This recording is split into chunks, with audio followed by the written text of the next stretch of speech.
Hej alle sammen, Claus her. Så er der lige en lille update på en KTM 4,5 fra 13 af.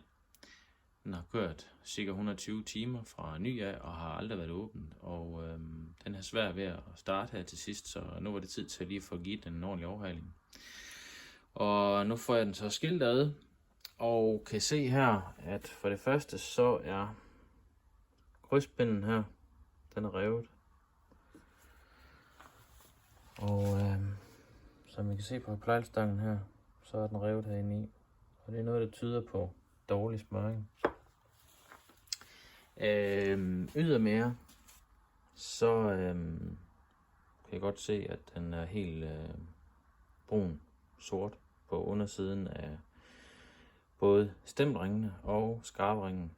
Og for at det ikke skal være løgn, så er det kun den øverste stemring, der sidder løs.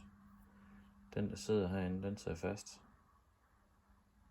Og det gør jo så, at den kun har haft kompressionen på den ene ring der. Så jeg kan godt forstå, at den har været lidt træt af at starte. Men grunden til hele det her scenarie, det er den her bakdåse her.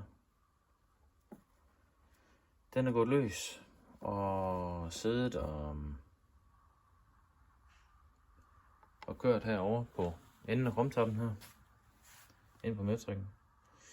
Og det er jo så der igennem dækselt, at den skal smøre ind igennem krumtappen her, og både bunden, og så har vi noget, det har åbenbart været okay, men den skal stadigvæk,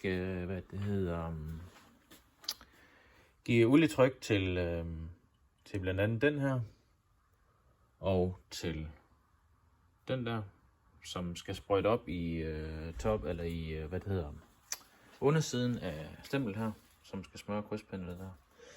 Og den har altså manglet olietryk, så derfor så har det noget skidt det der. Generelt stand af motoren, den er faktisk fin nok. Der er bare lige det ved det, at hvis I kigger her på anden gear, så har den trådt igennem trædefladen på den. Og ligeledes på, frigears hjul her til anden gear, så har den også trådt igennem den. Og som I kan se hernede, så ligger der altså lige lidt produkter fra den der pakdåse derhen, så motoren skal gøres rigtig godt og grundigt ren, og så får den lige nogle nye pakdåser, og det er sidelejer, og så lige en lille plejl, og så får den lige en ny prop, og en ny knaskæde, og så kommer den ud i garage igen.